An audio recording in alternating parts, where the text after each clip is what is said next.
Hi everyone, welcome you all in the new video of 10 day English series. तो आज की video में हम बात करेंगे प्रेपोजिशन की। ठीक है, प्रेपोजिशन की बात करने से पहले हम इसका वेटेज समझ लेते हैं कि किसी भी एग्जाम में इससे रिलेटेड कितने क्वेश्चंस आ सकते हैं। तो देखिए, मैं अगर बात करूं एसएससी के क्वेश्चंस में तो 2 से 3 क्वेश्चंस हमेशा देखे जाते हैं। ठीक है, या तो वो इनको एरर स्पॉटिंग में पूछ लेगा आपसे, या फिर आपसे डायरेक्ट क्वेश्चन भी कर सकता है वो। ठीक है, तो इससे रिलेटेड 2 या 3 क्वेश्चन, 4 भी मैं कह सकती हूँ, देखने के लिए मिलते ही हैं। ठीक है, और हर शिफ्ट में, ऐसा नहीं है कि एक शिफ्ट में उन्होंने पूछा और दूसरे में नहीं, तो ये हर शिफ्ट में लगभग 2 से 3 क्वेश्चंस तो देखने के लिए मिलते ही हैं। ठीक है, अब हम बात कर लेते हैं प्रेपोजिशन की कि प्रेपोजिशन होती क्या है। तो प्रेपोजिशन को डिफाइन करने से पहले मैं आपको बताती हूँ कि ये क्या होती है। प्रेपोजिशन कुछ वर्ड्स होते हैं जिनको हम यूज करते हैं नाउन या प्रोनाउन के साथ। ठीक है, नाउन या प्रोनाउन के साथ क्यों शो करते हैं, यूज करते हैं इनको नाउन और प्रोनाउन के साथ, अदर वर्ड्स के साथ इनकी रिलेशनशिप को शो करने के लिए। ठीक है, कि इनका क्या रिलेशन है अदर वर्ड से, और हम इनको यूज करते हैं नाउन और प्रोनाउन के साथ। तो यहीं से हमारी डेफिनेशन बन के आती है। देखिए डेफिनेशन क्या कहती है कि preposition are the words which is used with noun or pronoun to show its relation with other words। कैसे, आइए एक एग्जांपल से समझते हैं। जैसे कि मेरे पास एक एग्जांपल है, the girl is fond of music।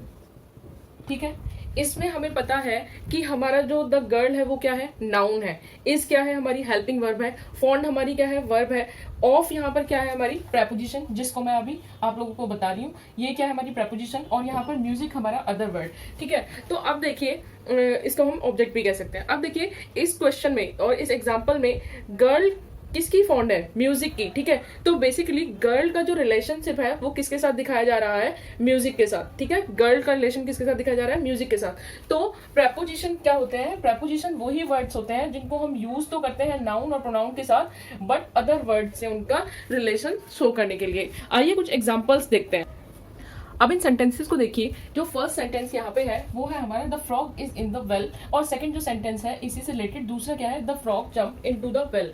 अब देखिए कई स्टूडेंट इनमें कंफ्यूज होते हैं कि हमको इन कहाँ यूज करना है, इनटू कहाँ यूज करना है। सेम ऐसे ही ऑन अपॉन। ठीक है, इसमें देखिए the cat is on the table, the cat pounce upon the table. ये सेम आपको सेम दिखने वाले जो सेंटेंसेस हैं इसमें भी बच्चे काफी टाइम कंफ्यूज रहते हैं कि ऑन अपॉन कहाँ यूज करें, इनटू कहाँ यूज करें। तो इन्हीं सब ट्रिक्स और इन्हीं सब रूल रेगुलेशंस की बात करेंगे आज की वीडियो में। तो आइए एक एक करके देखते हैं कि इनका हम यूज इंडिविजुअली कहाँ और सटीक यानी कि क्लियर वे में कर सकते हैं। आइए समझते हैं अपना पहला कॉन्सेप्ट, जो कि है ऑन टाइम और in time.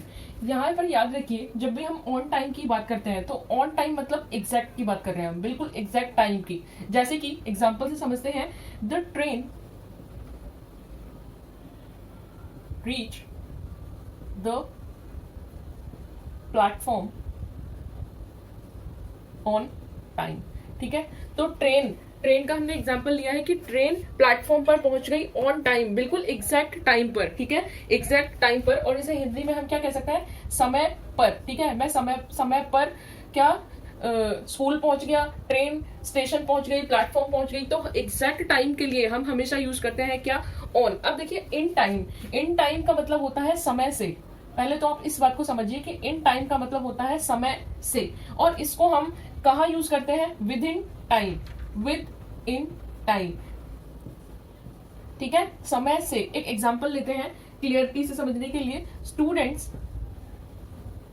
Have to completed या फिर complete the exam with in time. ठीक है, स्टूडेंट्स ने एग्जाम क्या कर लिया, समय से पूरा कर लिया। ठीक है, स्टूडेंट्स ने एग्जाम समय से पूरा कर लिया। तो जब हम एग्जैक्ट टाइम यानी कि समय पर की बात करेंगे तो हम यूज करेंगे ऑन टाइम, और जब हम समय से की बात करेंगे, ठीक है, टाइम से पहुंच जाना, ठीक है, विद इन टाइम, और टाइम से उनको दिखा देना, टाइम से रिपोर्ट्स चेक करा लेना, तो ये क्या है, हमारे विद इन टाइम। ठीक है, इसमें ऊपर नीचे हो जाता है, बट ये क्या है, ये हमेशा बात करता है एग्जैक्ट टाइम की। ट्रेन स्टेशन पर एग्जैक्ट टाइम पर क्या पहुंच गई। तो ये था डिफरेंस ऑन टाइम और इन टाइम के बीच में। और जब बात हो कुछ टाइम इंटरवल की तो हम यूज करते हैं इन विद इन। मैं विद इन 10 मिनट्स वहां पर पहुंच जाऊंगा, इन 10 मिनट्स वहां पर पहुंच जाऊंगा। ठीक है, अब इसमें देखिए हमें दिया हुआ है टू और towards. He is going to his office, he is going towards his office. ठीक है, तो सबसे पहले देखिए टूवर्ड्स का मतलब क्या होता है, की तरफ, वो ऑफिस की तरफ जा रहा है, टूवर्ड्स हिज ऑफिस, अपने ऑफिस की तरफ जा रहा है। ठीक है, अगर आपको किसी भी क्वेश्चन में अगर टू दिया हो, ठीक है, टूवर्ड्स ना दिया हो, तो आप जाएंगे टू के साथ। अगर आपको टू ऑप्शन में नहीं है और टूवर्ड्स दिया हुआ है ऑप्शन में, तो टूवर्ड्स भी वहां पर क्या होगा, करेक्ट होगा। और वो सेंटेंस फिर कैसे बन जाएगा कि वो ऑफिस की तरफ जा रहा है। इसका तो सिंपली मीनिंग हो गया कि वो ऑफिस जा रहा है, और इस केस में वो ऑफिस की तरफ जा रहा है, वह ऑफिस की तरफ जा रहा है।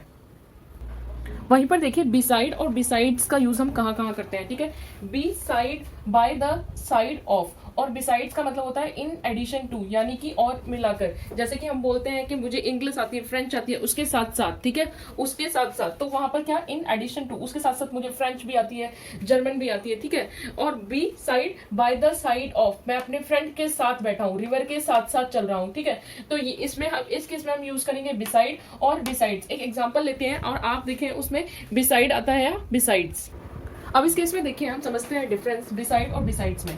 Beside bye the side of और बिसाइड्स इन एडिशन टू, यानी कि अपनी एडिशनल क्वालिटीज की बात कर रहे हैं या फिर कोई एडिशनल इन्फॉर्मेशन की बात कर रहे हैं। ठीक है, अब इस एग्जांपल में देखिए he was sitting that his friend, इसका मतलब क्या है, अपने फ्रेंड के साथ या पास। ठीक है, मैंने आपको बताया था bye the side of, river के साथ साथ, अपने फ्रेंड के साथ, पुस्तक के पास। ठीक है, तो उस केस में हम यूज करते हैं हमेशा क्या, beside. Okay, I hope this clear. So he was sitting beside his friend. अब इस केस में देखिए सेकंड एग्जांपल जो है हमारा, dash pursuing graduation, he is also pursuing for government exam. ठीक है, तो इसमें इस केस में हम यूज करेंगे बिसाइड्स। क्यों, इन एडिशन टू, वो बता रहा है कि क्या करने के साथ साथ, ग्रेजुएशन करने के साथ साथ सी और he is also preparing for what, government exams. तो यहाँ पर हम लेंगे besides. I hope this difference is clear to you. Let's discuss the another case. आइए डिस्कस करते हैं केस अक्रॉस और थ्रू का। सीजल में लास्ट टाइम एक क्वेश्चन हमसे अक्रॉस में पूछा गया था, वो क्वेश्चन मैं आपके साथ अभी डिस्कस करूंगी, बट सबसे पहले हम डिफरेंस समझते हैं कि अक्रॉस और थ्रू हम कहाँ कहाँ यूज करते हैं। ठीक है, तो सबसे पहले मैं बात करती हूँ अक्रॉस की। अक्रॉस का मतलब होता है from one side to another side,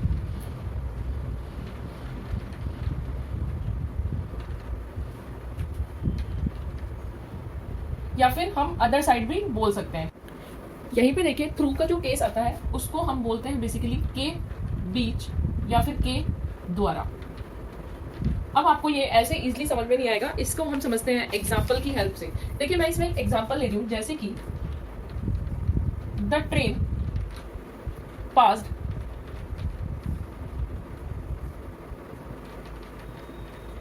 एक और मैं एग्जांपल यहां पे लेती हूं,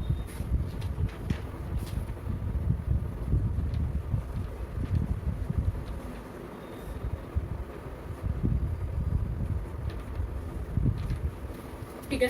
तो अब इस एग्जांपल में देखिए पहला जो मेरा एग्जांपल है वो बात करता है the train pass that's the tunnel.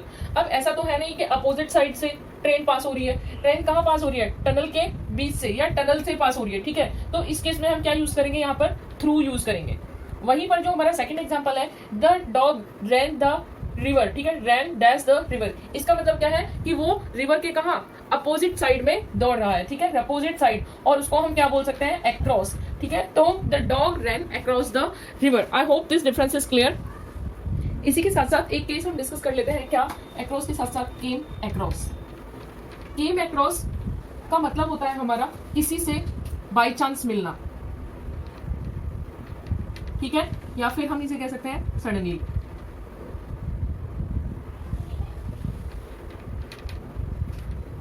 Example देख लेते हैं इसमें।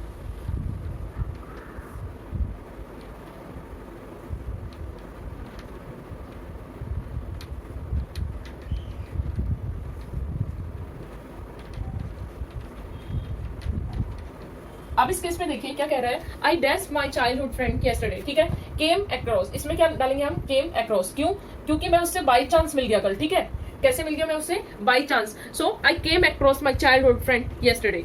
आई hope this clear to you.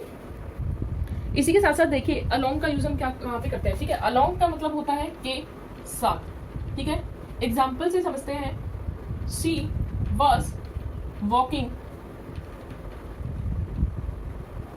Alone the railway station. एक एग्जाम्पल हम और ले लेते हैं इसी में, the captain along with his friends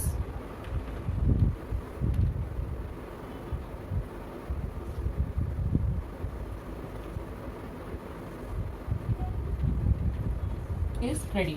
ठीक है, तो यहाँ पे देखिए she was walking along the railway station, she was walking along the railway station, वो रेलवे स्टेशन के साथ साथ चल रही थी, कोई वहां पर फुटपाथ होगा तो उसके साथ साथ क्या वो वॉक कर रही थी। सेकंड एग्जांपल क्या है, the captain along with his friend is ready. ठीक है, तो कैप्टन अपने दोस्तों के साथ क्या है, रेडी। या फिर तो देखिए इसको ये सब्जेक्ट वर्ब एग्रीमेंट में जो वो दे देगा तो यहाँ पर इज या आर दे देगा। ठीक है, इज या फिर आर दे देगा। और हमें पता है कि जब हम दो सब्जेक्ट यूज करते हैं तो हमें सब फर्स्ट सब्जेक्ट के अकॉर्डिंग क्या यूज करते हैं, अपनी वर्ब। तो यहाँ पे क्या आएगा, is the captain along with his friend is ready. और अगर यहाँ पर हमसे पूछ सकता है प्रपोजिशन के केस में, तो यहाँ पर डैश लगा के वो पूछ सकता है कि यहाँ पर क्या आएगा, तो अपने फ्रेंड्स के साथ। And she was walking along the railway station, तो ये तो अपने आप में ही क्लियर है। तो ये था केस हमारा अलॉन्ग का।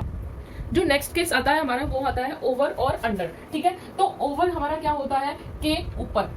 ओवर का मतलब क्या होता है, के ऊपर, और अंडर का मतलब होता है हमारा के अंदर। कैसे, दोनों के डिफरेंसेस ले लेते हैं। देखिए फर्स्ट जो हमारा डिफरेंस है, the fan is over our head.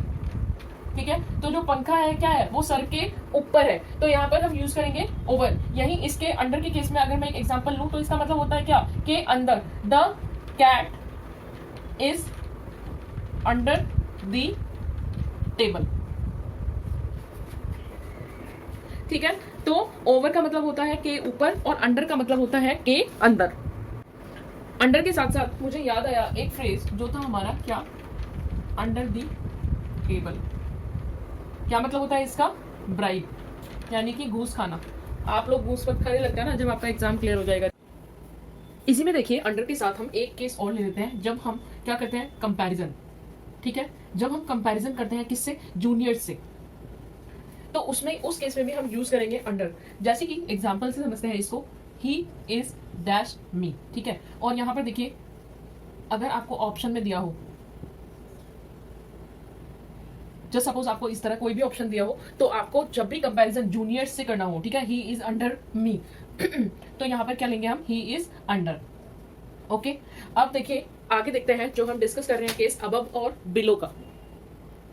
जैसे हम अंडर को यूज कर रहे थे कंपैरिजन करने के लिए, अपने सीनियर या जूनियर का कंपैरिजन करते हैं, ऐसे ही अबव और बिलो का जो हम यूज करते हैं to show the standard levels. Okay, standard level और मार्क। ठीक है, कैसे, इस एग्जांपल में देखिए, his English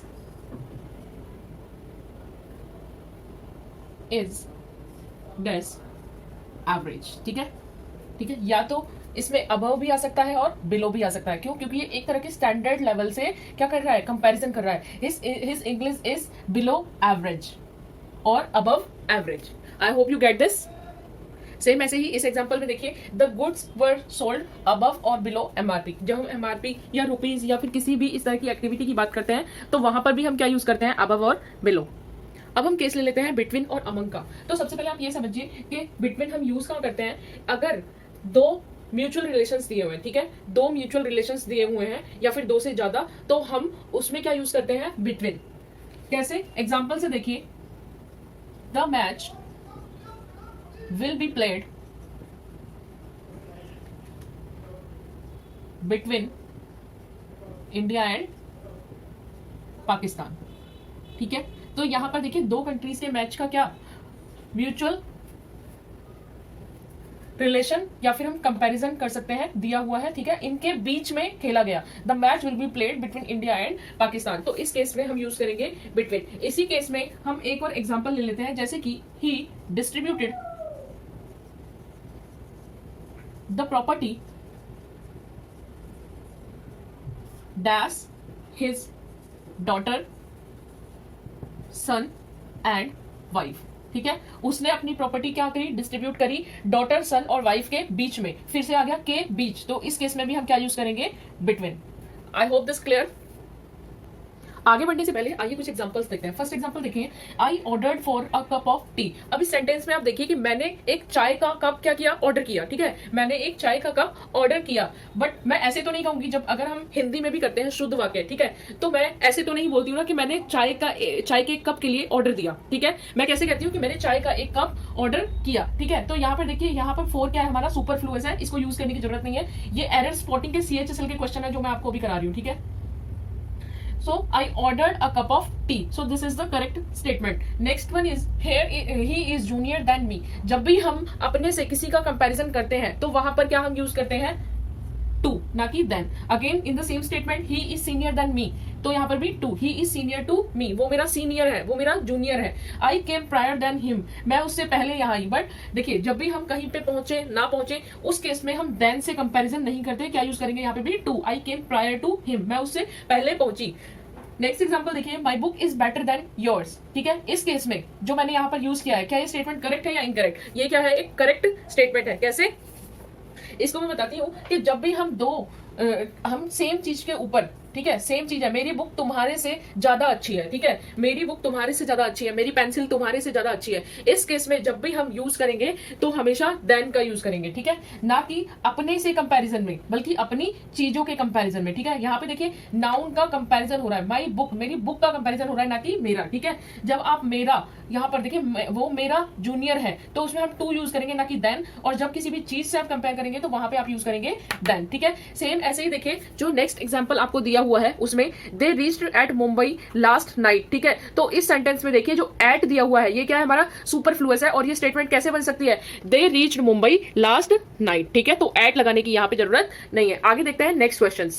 now look at this question that came in the exam of CHSL last year. Okay, so the question is amphibians can live both in land and on water. जब आप इस statement को देखेंगे तो सबसे पहले आप यहाँ पे देखिए कि क्या कोई वाटर पर रह सकता है, वाटर के ऊपर कोई रह सकता है, नहीं ना. तो यहाँ पर ऑन ना आकर क्या आएगा, इन. तो पहली स्टेटमेंट जो यहाँ पर पहली जो गलती थी इस स्टेटमेंट में वो यही थी कि amphibians can live both in land. अब क्या लैंड में, यहाँ पर भी क्या है, हमारी करेक्शन है ऑन लैंड. तो वो क्या जमीन पर भी रह सकता है और पानी में भी रह सकते हैं. क्या बोला, एम्फीबियंस. ओके, नेक्स्ट केस ले लेते हैं हम ऑफ और ऑफ का. ठीक है, ऑफ ऑफ, ये वाला जो ऑफ है इसका मतलब होता है का. ठीक है, का. अब इसको एग्जांपल में हम देखेंगे तो समझेंगे कि इसका यूज कहाँ पे होता है. उससे पहले आप समझिए कि इस ऑफ का मीनिंग का हम यूज कहाँ पे करते हैं. एक तो ऑन एंड ऑफ के केस में, ठीक है, on the switch, of the switch. और इररेगुलरिटी के केस में भी इसको हम यूज करते हैं. ठीक है, इररेगुलर. कैसे, आइए एग्जाम्पल से समझते हैं. इसके लिए मैंने देखिए यहाँ पे दो अलग अलग एग्जांपल लिए. फर्स्ट एग्जांपल देखिए, the car dash my brother, the car of my brother, मेरे भाई की कार. ठीक है, अब दूसरा देखिए, दूसरा example, while going out kindly switch off, बाहर जाते समय कृपया लाइट्स और फैन ऑफ कर दीजिए. ठीक है, बंद कर दीजिए. तो ये हमारा हो गया ऑन एंड ऑफ का केस और सिंपल ऑफ का केस. अब देखिए कुछ ऐसे प्रपोजिशंस हम यूज करेंगे जो पर्टिकुलर टाइम पर फिट बैठती हैं, जैसे कि at 12 o'clock, at noon, at sunrise, at sunset, at dawn, at daybreak. और यहाँ पे देखिए डैश द मॉर्निंग, यानी कि in the morning, in the evening, in January, February, in 2004. और यहाँ पे डैश संडे मॉर्निंग, ऑन किसी भी पर्टिकुलर डे की बात करते हैं. ठीक है, या फिर पर्टिकुलर डे, डेट, टाइम दिया हो, on Sunday evening, on Monday morning. Okay, आइए समझते हैं कुछ ऐसे केस जहां पर प्रेपोजिशन की जरूरत ही नहीं है. ठीक है, नो प्रेपोजिशन रिक्वायर्ड. पहले मैं एक एग्जांपल ले लेती हूँ, उसके बाद मैं लिस्ट बना के बताती हूँ कि कौन कौन से ऐसे जगह है जहां पे हम प्रेपोजिशन यूज नहीं करेंगे. पहला एग्जांपल देखिए यहाँ पर, आई will go there next morning. ठीक है, अब इस केस में देखिए I will go there, मैं वहां जाऊंगा अगली सुबह. ठीक है, तो इसमें प्रपोजिशन की जरूरत नहीं है. सेम ऐसे ही दूसरा एग्जांपल देखिए, he came to meet me last night. ठीक है, कल रात वो मुझसे मिलने आया.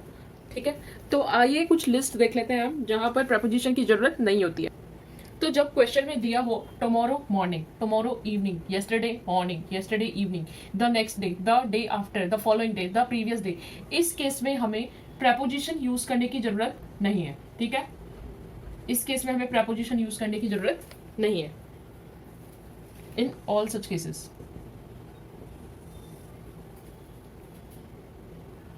एक एग्जांपल देखिए जरा, he ordered to me to open the door. वहीं पे एक और एग्जांपल ले लेते हैं हम, he requested to me to go with him. अब इस केस में देखिए, he order to me to open the door, उसने मुझे ऑर्डर दिया कि दरवाजा खोलो।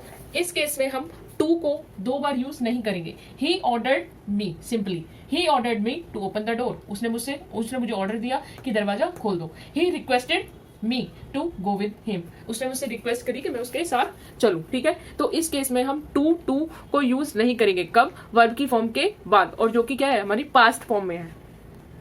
और इसी में आगे फर्दर केसेस क्या हो सकते हैं, जैसे कि ही ऑर्डर्ड मी, ही रिक्वेस्टेड मी, ठीक है। सेम ऐसे ही my mother advised to me, तो उसमें भी टू हम यूज नहीं करेंगे। The gardener forbade to me, ठीक है, वहां पे भी टू नहीं आएगा। He asked to me if I would go there, ठीक है। जब आपको इस तरह की स्टेटमेंट दी हो तो आप उसमें भी टू यूज नहीं करेंगे, ओके।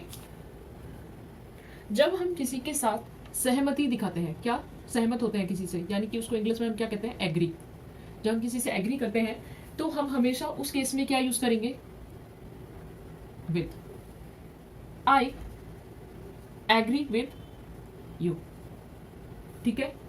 और इसी में she does not agree with him, ठीक है।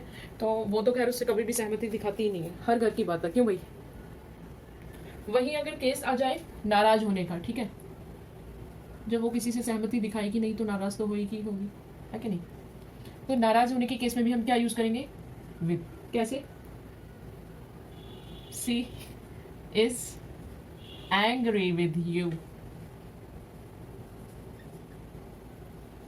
कोइंसिडेंस लग रहा है क्या इन दोनों स्टेटमेंट्स में, ठीक है। तो नाराज होने के केस में भी हम क्या यूज करेंगे, she is angry with you, okay.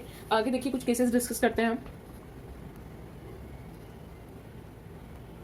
जब हम किसी हायर स्टडीज के लिए अप्लाई करते हैं या फिर किसी में रजिस्ट्रेशन में अप्लाई करते हैं तो हमेशा अप्लाई के केस में हम हमेशा यूज करते हैं फॉर। कैसे, he applied for the post of teacher, ठीक है। वहीं पर अगर हम किसी से ग्रेटफुल हैं, ठीक है, तो उस केस में हम हमेशा यूज करेंगे to in case of grateful, ठीक है। यहां पर भी एक एग्जांपल देख लेते हैं। I am grateful to you, ये तो हो गया बहुत एक सिंपल सा एग्जांपल। एक एग्जांपल और देखते हैं इसमें।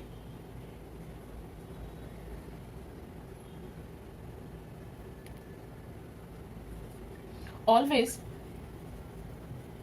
ग्रेटफुल योर पेरेंट्स, तो इस केस में भी हम क्या करेंगे, टू यूज करेंगे। I hope this things are clear. So this was all about preposition and its cases, और जितने भी पॉसिबल केसेस हो सकते थे मैंने सभी लिए हैं। अगर आपको ये वीडियो अच्छी लगी हो तो प्लीज़ प्लीज़ प्लीज़ इस चैनल को सब्सक्राइब कीजिए और बेल आइकन को दबाइए, ताकि मैं जितनी भी वीडियोस बनाऊं उस सब का लिंक आप तक जल्दी ही पहुंचे और आप जल्दी से जल्दी जो भी ये कंटेंट है इसको एक्सेस कर पाएँ और बाकी लोगों की हेल्प कर पाएँ। Thank you so much.